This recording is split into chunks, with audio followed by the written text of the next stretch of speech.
Welcome back to the summary room, the place where long books turn into easy stories and confusing classics become simple conversations. Today's story is wild, loud, funny, disturbing, and strangely human. This is the story of a man who drinks too much, loves too recklessly, hurts people carelessly, and somehow keeps surviving. This is The Ginger Man by J.P. Donleavy. So sit back, relax, and let the noise of post war Dublin fill the room. J.P. Donleavy was an Irish American writer known for his bold style, sharp humor, and fearless honesty. The Ginger Man was his first novel and also his most controversial, banned in several places when it was released. This story is too wild, too layered, and too chaotic to fit into a single video. So we have turned The Ginger Man into a 5-part series where each part slowly unpacks protagonists' rise, fall, and everything in between. Make sure you stick with all 5 parts because this story only reveals its true meaning when the full journey is complete. At the center of the story is Sebastian Dangerfield. Sebastian is not a hero.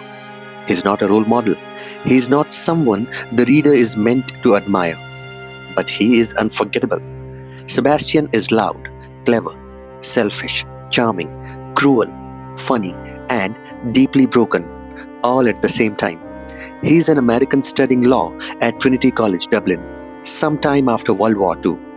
He's also poor, very poor, but he behaves like a king who refuses to admit his crown is fake. Sebastian comes from a wealthy American family. At least that's how he likes to remember it.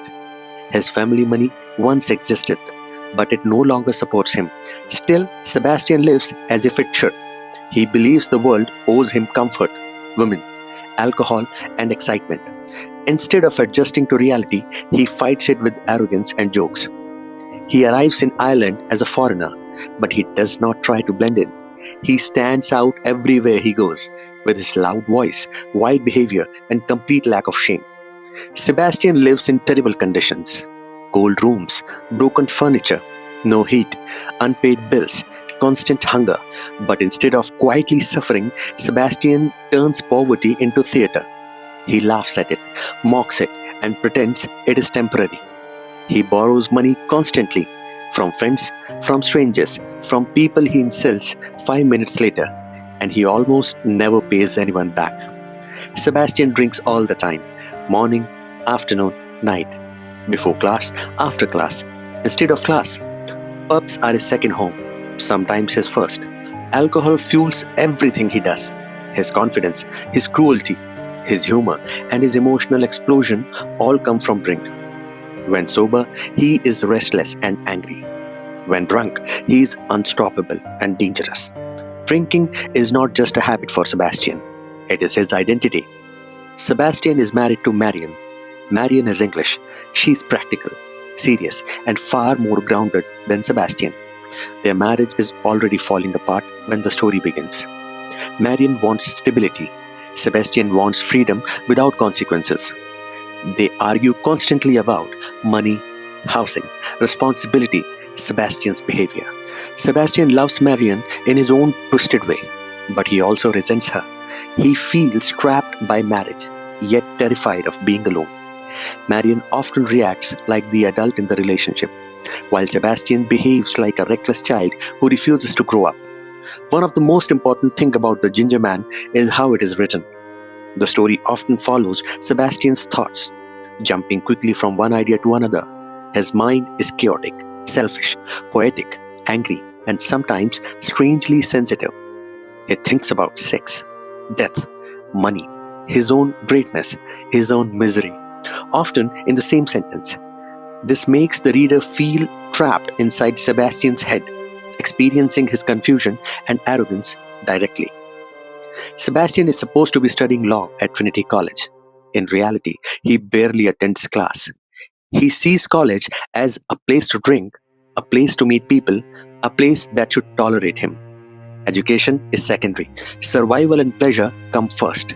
His academic future is always at risk, but Sebastian refuses to take it seriously. He believes he is too clever to fail, even when evidence proves otherwise. Sebastian surrounds himself with friends, but most of these friendships are unhealthy. He often borrows money from them, insults them, manipulates them, disappears when they need him. Some friends admire his boldness, others tolerate him out of habit. A few genuinely care about him, but Sebastian rarely gives back what he takes.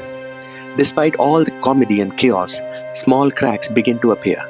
Sebastian feels isolated, fears failure, feels unwanted when alone, panics when faced with responsibility. He covers these feelings with jokes, drinking, and reckless behavior.